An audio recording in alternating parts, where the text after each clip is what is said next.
Eh bien bonjour, c'est la revue des grandes unes ce matin encore. Nous sommes mardi et vous aurez l'occasion de lire les tabloïds si vous faites un tour en kiosque. La nouvelle expression parle donc de Boya, un chef traditionnel assassiné sur le site proposé par le tabloïd. Le journal fait savoir que Sa Majesté Molinga Francis Nango a été donc abattu froidement par des hommes armés non encore identifiés qui ont fait irruption dans sa chefferie alors que l'autorité traditionnelle présidait une réunion avec sa population. C'est à lire en page 3 du journal ce matin.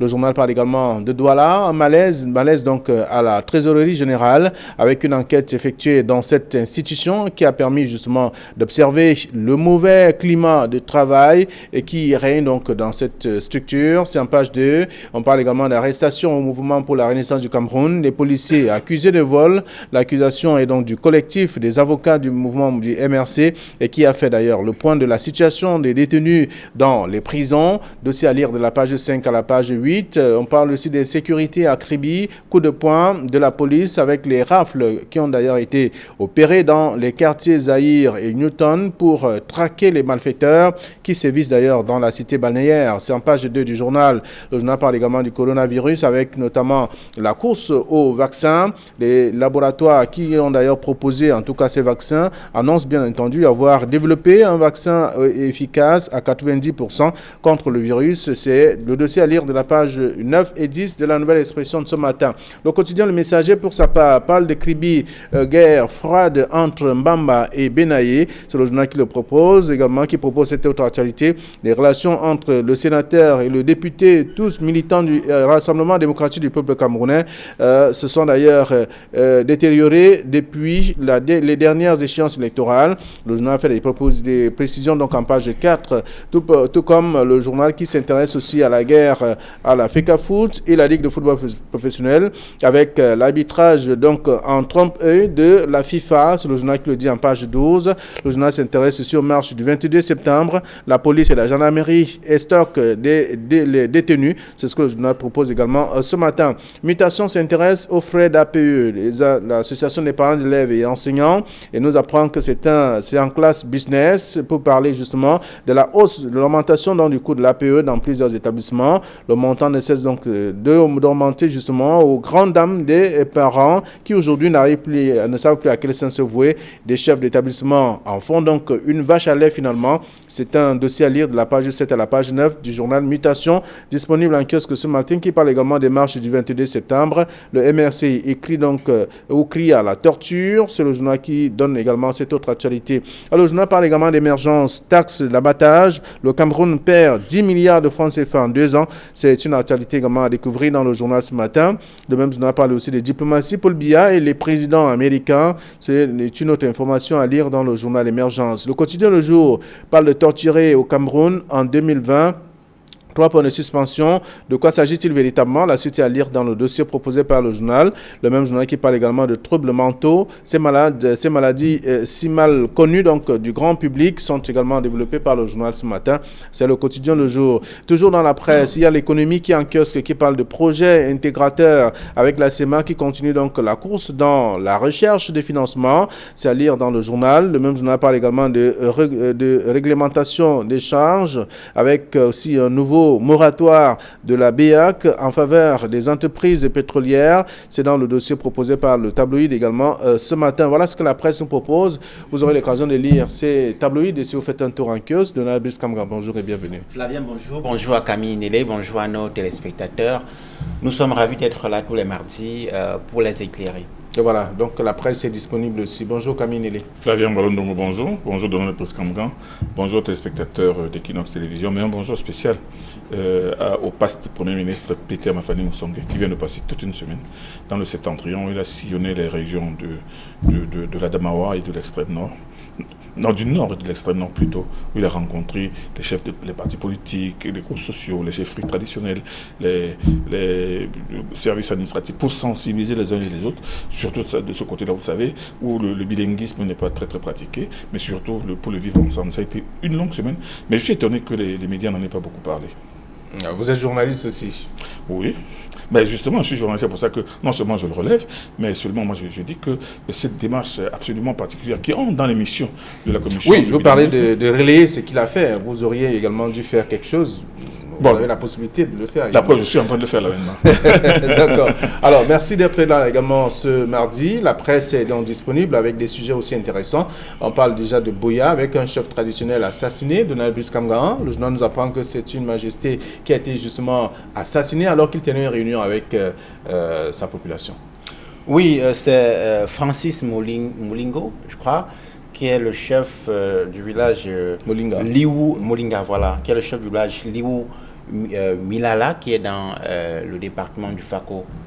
Il a été surpris à son domicile, c'était vendredi dernier, je crois, au soir, et il a été assassiné sur le coup par des hommes armés dont l'identité n'est pas encore connue jusqu'ici. Alors, deux faits. D'abord que ce village qui est dans le canton Bakuiri, dans le sud-ouest, on est là au cœur de Boya, le chef-lieu de la région. C'est absolument surprenant. Ça renseigne sur le niveau d'influence que les groupes armés peuvent avoir dans cette région. Ensuite, c'est un chef traditionnel qui est ainsi assassiné. Il vous souvient que le chef d'un sort dans la région du nord-ouest est toujours en captivité. Le décompte que fait ce matin la Nouvelle Expression indique qu'aujourd'hui, ce sont 11 chefs traditionnels qui ont été assassinés dans le cadre de la crise anglophone et que 17 ont été enlevés. Évidemment que c'est un coup dur. Et libérés parmi eux également. Voilà, certains ont été libérés. C'est un coup dur de toutes les façons pour l'institution traditionnelle, les chefferies traditionnelles qui sont dépositaires de nos us et coutumes, mais également un coup dur pour les prochaines élections régionales que le gouvernement prépare en grande pompe sur l'ensemble du territoire national. Les chefs traditionnels font partie du collège électoral, vous le savez, et pour ce qui est spécifiquement du cas des régions du nord-ouest et du sud-ouest, beaucoup d'entre eux ont quitté leur palais, on les a retrouvés, on les retrouve encore pour un bon nombre d'entre eux, à Douala, à Yaoundé, le fon des sorts dans le nord-ouest qui est toujours en captivité, lui s'était réfugié un temps à Yaoundé, ensuite chez son père, le roi des Banmoun, à Fumban. Tout cela marque évidemment un coup dur pour ces prochaines élections régionales. On se demande bien quelles sont les conditions dans lesquelles les chefs traditionnels prendront part à ce scrutin-là, notamment dans les deux régions en crise. Alors, selon les sources de la Nouvelle Expression, le journal fait le point ce matin de Kaminele avec déjà 11 chefs assassinés et 17 qui ont été enlevés et d'autres relâchés. En tout cas, c'est quand même fort aussi au moment où on parle de ces élections régionales. C'est la preuve par 9 que la spirale du terrorisme et de la terreur continue à faire son action de ce côté-là. C'est-à-dire que nous avons affaire à des gens qui tuent, qui kidnappent, qui terrorisent les populations sans la moindre revendication. Ils ne revendiquent pas, ils viennent, ils tuent, ils s'en vont. Ça veut dire que nous avons affaire à des groupes armés uniquement voués à terroriser les populations et à faire du mal.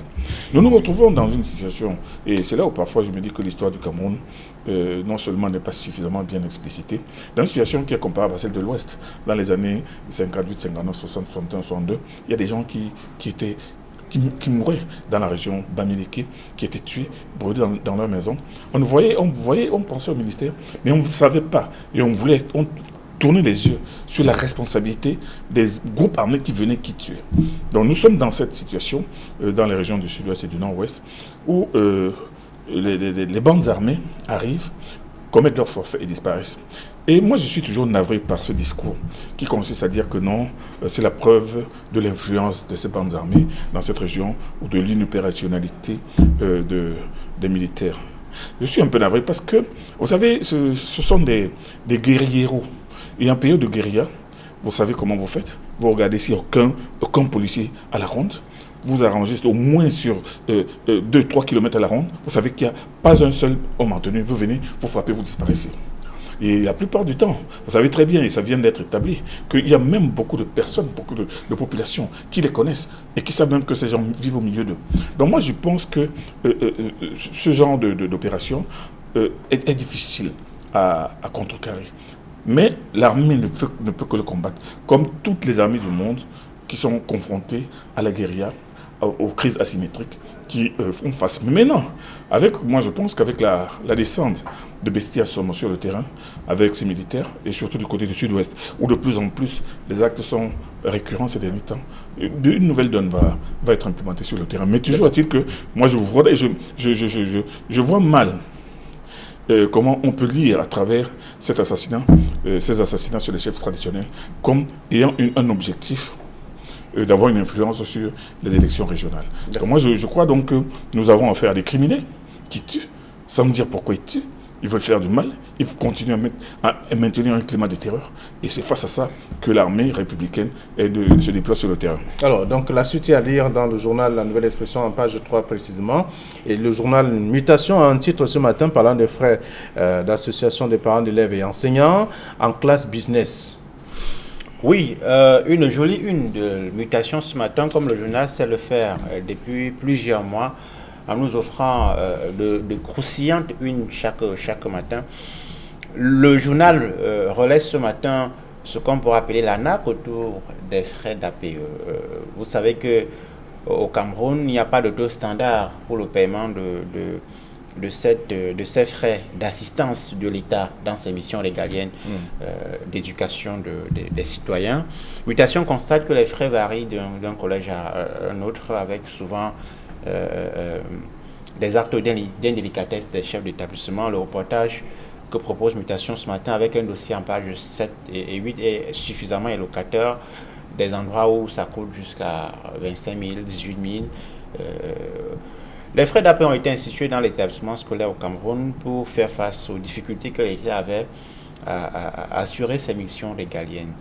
Il n'y a pas de montant standard, comme je l'ai indiqué, et cela donne lieu à toutes sortes de dérives, parce que comme il n'y a pas de loi, chacun fait un peu comme il veut, et on ne comprend pas toujours l'opportunité de maintenir ces frais dans les centres urbains. Vous savez que dans les centres urbains, il y a des effectifs importants, et lorsqu'on collecte ces fonds avec des taux parfois qui font tomber les murs des parents, il est toujours difficile, si on tient compte également du fait qu'il y a un manque de contrôle et une complicité entre les associations de parents d'élèves et les chefs d'établissements scolaires. C'est le libre cours à toutes sortes de dérives, et c'est ce que constate ce matin Mutation aux grandes dames des parents d'élèves. Alors, de ces parents d'élèves qui, selon le journal, ne savent plus à quel sens se vouer, il est difficile pour certains de pouvoir payer ces frais-là. Et là, les enfants sont contraints de rester à la maison. La situation reste difficile pour ses parents. Comme Donald Brice-Camgan, j'ai lu ce livre, ce titre de Mutation, comme du petit lait, tellement il est croustillant. Mais en classe business. Oui, classe business, c'est-à-dire que c'est le business, les APE. Mais pour nous qui avons vu naître ces APE qui ont commencé à vivre il y a un peu plus d'une cinquantaine d'années, en réalité, quand ça a commencé, c'était beaucoup plus dans les zones rurales, où les infrastructures scolaires n'étaient pas très achalandées, de telle manière qu'on demandait aux parents de faire un effort pour donner la possibilité d'ajouter ceci, d'ajouter cela, d'ajouter ceci. Et les Camerounais mettaient la main à la poche. Il n'y avait pas de tarif fixe, c'était pas fixé d'avance. Et bon, les gens y allaient vraiment de leur propre volonté en se disant que l'État n'ayant pas absolument tous les moyens pour accompagner l'éducation des enfants, il fallait vraiment faire quelque chose. Et c'était une fierté pour eux. C'était un motif de fierté pour eux de contribuer justement à cette association des parents d'élèves. Mais vous voyez qu'avec l'évolution du temps, on s'est retrouvé avec des malins qui ont compris que non seulement c'est un gros business, ça rapporte beaucoup d'argent, mais on peut aussi utiliser cet argent même pour faire prêter de l'argent au quartier ou faire d'autres investissements. Et le plus curieux, c'est qu'on se retrouve même parfois, en fait, c'est cette association qui ne regroupait que les parents des élèves de cet établissement. Du établissement. Mais on réalise aujourd'hui qu'il y a même des présidents d'associations de parents d'élèves qui n'ont plus aucun élève dans cet établissement, qui avaient des enfants, qui avaient des enfants, mais qui n'ont plus aucun enfant là-dedans, mais qui continuent d'être des présidents ou des trésoriers. Donc, on se retrouve dans une véritable mafia dans laquelle la seule raison d'être, c'est le business, c'est l'argent. Et ça reste désormais une exigence pour... Et c'est devenu, effectivement, au départ, il y a 50 ans, c'était une contribution volontaire. Aujourd'hui, c'est devenu une condition sine qua non. Et même, on peut même empêcher l'enfant d'entrer si le père ne sait pas quitter les frais d'APE. Donc, franchement, voilà une aberration sur laquelle aussi bien les responsables de l'éducation devraient se pencher. Mais moi, je pense qu'il faut mettre fin à cette histoire qui non seulement coûte cher aux parents pour rien, mais seulement tourne tout simplement à l'escroquerie collective. Voilà. Il faut rappeler que les frais d'APE, dans le principe, ne sont pas obligatoires. Les chiffres que nous annonce ce matin, Mutation, puisqu'il y a parcouru cet article, indiquent par exemple qu'au lycée de Tinga à Yaoundé, c'est 17 000. Au lycée de Danguissa, de Yaoundé, c'est 18 000. Au lycée de Mimboman, c'est 36 000 francs CFA. Vous voyez le gap qu'on peut constater dans l'établissement des frais d'APE dans une seule ville. Et tout ça, c'est au centre-ville de toute façon. Des effectifs dans la capitale. En centre-ville. Nous sommes là en plein cœur. J'ai un peu évoqué Douala, parce qu'on a parlé des Douala, Douala, Japoma, ainsi de suite. Nous sommes là en plein capital, d'un établissement à un autre, avec des effectifs souvent similaires. On a de 17 000 à 36 000 francs CFA. Alors, comment est-ce que ces frais-là sont gérés? Est-ce qu'il y a un contrôle qui est fait? La réponse est non, dans bon nombre de cas. Et ça, effectivement, c'est le ventre mou des politiques publiques au Cameroun, le manque de contrôle, l'impunité et le libre cours à toutes sortes de dérives de corruption, de détournement de fonds publics. Pour mettre de l'eau à votre moulin, Donald Kangan, quand cette histoire a commencé il y a une cinquantaine d'années, c'était 4-5 000 francs. Et c'était volontaire. C'est-à-dire que tous les parents d'élèves n'étaient pas obligés d'y adhérer, mais tout simplement parce qu'ils étaient conscients, ils pensaient, dans bonne foi, apporter leur petite contribution pour le mieux-être de leur progéniture à l'école. Mais aujourd'hui, c'est devenu quelque chose d'obligatoire, avec maintenant des bureaux qui sont qui se succèdent les années après, même si ces parents d'élèves-là, constituant les bureaux aujourd'hui, n'ont plus aucun de leurs enfants dans l'établissement.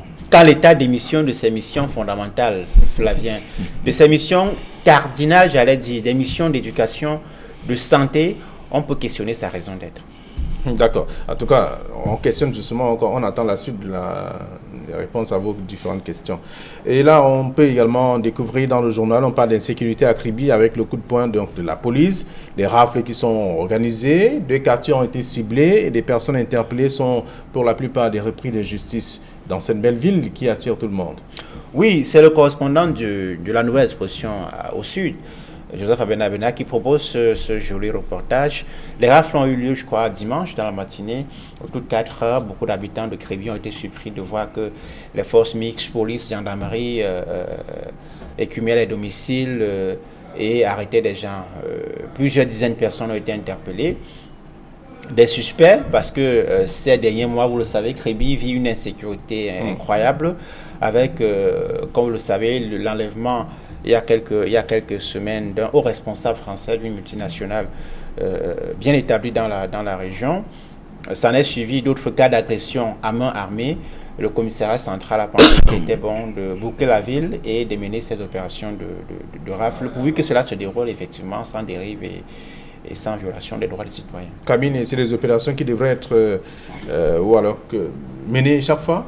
C'est des opérations même qui devraient s'intensifier. Vous savez, partout à travers le monde, les villes portuaires et les villes balnéaires sont des villes essentiellement criminogènes. C'est-à-dire que toutes les plus grandes villes du monde, ou qui sont à côté d'un port, ou qui sont des villes, des capitales économiques, sont véritablement une mine d'or pour les criminels. Ces derniers temps, à Kribi, il y a toujours eu des vols, il y a toujours eu des petits braquages et tout cela. Mais ces derniers temps, il y a des gens qui s'organisent en venant même de très loin pour venir calculer les touristes, pour venir calculer les hommes d'affaires, pour venir calculer même certaines personnes aisées qui ont un pied-à-terre de ce côté-là. Donc, moi je pense que les autorités de Kribi, face à la recrudescence des actes crapuleux ces derniers temps, ont décidé maintenant de descendre sur le terrain, de jeter leurs filets. Et c'est la même chose qui devrait être entreprise en permanence à Douala. On sait bien que le GMI, avec le commissaire Méfiri, se consacre énormément à ce genre de bouclage et de rafle. Mais il faut que ça s'intensifie parce que, vous savez très bien, d'ailleurs il y a la fin de l'année qui s'annonce. Et vous savez toujours que quand les fêtes de fin d'année s'annoncent, les bandits s'organisent pour ne pas dormir et empêcher les autres de dormir. Donc, ce qui se passe à Kribi aujourd'hui est tout à fait Quelqu'un disait attendu. que pendant que la police et la gendarmerie peaufinent ces stratégies, les bandits aussi peaufinent les leurs de l'autre côté. Oui, mais vous savez très bien, mais seulement la police et la gendarmerie et les services de sécurité devraient être en avance. Et devraient être capables même parfois d'anticiper. Pour Kribi, par exemple, vous avez vu que dans les rafles, beaucoup de personnes suspectes, interpellées, sont des repris de justice et dans tous les pays du monde. Vous savez, sur 10 personnes qui sortent de prison, surtout pour des affaires crapuleuses, il y en a au moins 7 qui reprennent des cœurs et recouvrent la liberté. Donc là, aujourd'hui, Kribi devient un pôle criminogène qu'il faut tout simplement assainir. Moi, je pense que les forces de sécurité sont en train de faire leur boulot et nous les encourageons. Ok, alors c'est un article à lire en page 2. Il y a le quotidien Le Jour qui a sa grande une ce matin, torturé au Cameroun en 2020, 3 points de suspension et en tout cas la nouvelle expression revient également ce matin sur les arrestations au mouvement pour la Renaissance du Cameroun avec les policiers qui sont accusés de vol. Oui, d'abord sur le titre du quotidien Le Jour, il y a le journal fait le point ce matin de la conférence de presse donnée hier par le collectif des avocats du mouvement pour la Renaissance du Cameroun, le collectif qui est conduit par Maître Hippolyte Méli et qui était face à la presse hier à Yaoundé. Le collectif indique que plusieurs militaires ont subi des sévices corporels. Le secrétaire d'État à la Défense chargé de la gendarmerie est fortement incriminé pour ce cas-ci. Des militants qui ont vu leur plan de pied complètement échaudé du fait des tortures.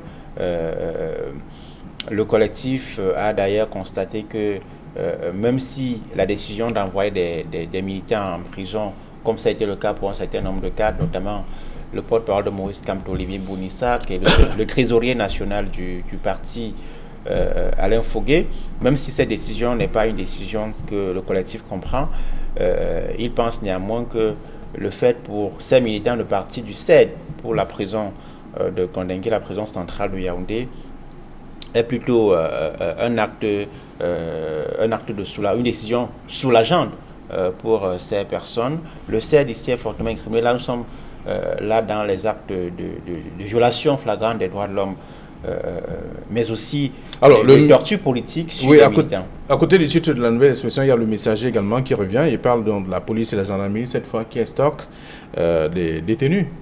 C'est pratiquement le même sujet traité différemment. Absolument, absolument.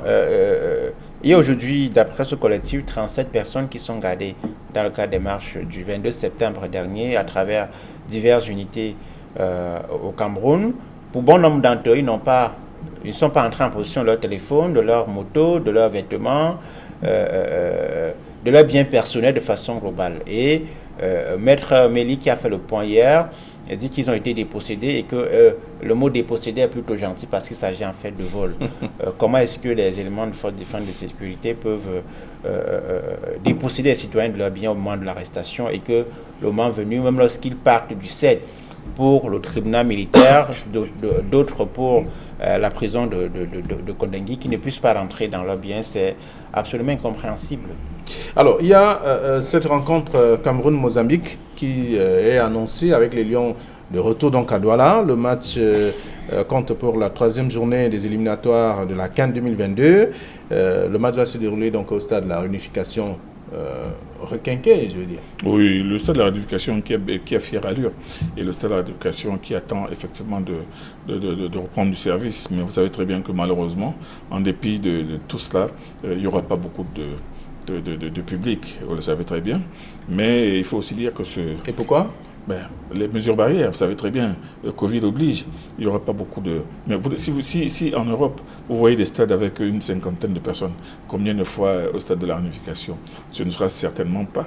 Et moi, je pense que les autorités du football ne dérogeront pas justement aux prescriptions de mesures barrières. Il n'y aura pas beaucoup de monde et même, moi, je pense qu'il y aura... les gens se contenteront peut-être de rester chez eux et d'écouter les reportages à la radio. Mais ce que je retiens tout de même, c'est que les Lions sont affrontent cette compétition un peu dégarnés. Il y a quelques-uns des leurs qui sont malades. l'équipe n'est pas complètement au point, mais surtout, il y a surtout cette guerre entre la fédération et la ligue qui empoisonne toujours l'atmosphère, qui fait que ce ne sera vraiment pas la grande sérénité. Alors, Donald Biscanga, ces Lions vont livrer leur match alors que le ciel est plein de nuages entre l'Africa Foot et la Ligue de football professionnel. Et c'est ça qui est la pilule la plus difficile à avaler, mon cher Flavien. Une dizaine d'entre eux sont entraînés hier ici à Douala, au stade de la réunification avec Panda, dans le cadre de la préparation des échéances qui arrivent, mais l'un n'est vraiment pas la sérénité, que ce soit au niveau managérial ou alors dans les stades. Il est clair que dans un environnement conflictuel comme celui qui prévaut entre la Ligue de football professionnel du Cameroun et la Fédération camerounaise de football, on ne peut pas être serein. Même lorsqu'on est joueur, vous savez, les conditions psychologiques dans la préparation d'un match, c'est quelque chose d'extrêmement important. Et lorsque les conditions psychologiques ne sont pas les plus conductives, pour parler comme les anglophones, il est clair que les résultats ne vont pas suivre. Pour ce conflit, je crois qu'hier, il y avait une réunion qui était prévue entre la FECAFOOT et la FIFA sur les moyens de mettre fin à ce conflit. La réunion a été reportée. La FECAFOOT, elle-même qui a programmé la reprise des championnats, a une fois de plus reporté la programmation. Ça ne présage rien de bon pour un pays qui attend l'organisation d'ici janvier du CHAN et en 2022 de la Coupe d'Afrique des Nations. Alors, puisque vous évoquez la question de cette rencontre, la réunion bien entendu, il y a le quotidien Le Messager qui parle justement de l'arbitrage en trompe-œil, donc de la FIFA. Cette rencontre qui, ma foi, ne semble pas apporter des résultats attendus. Oui, moi je pense que ce titre est justifié. L'arbitrage en trompe-l'œil.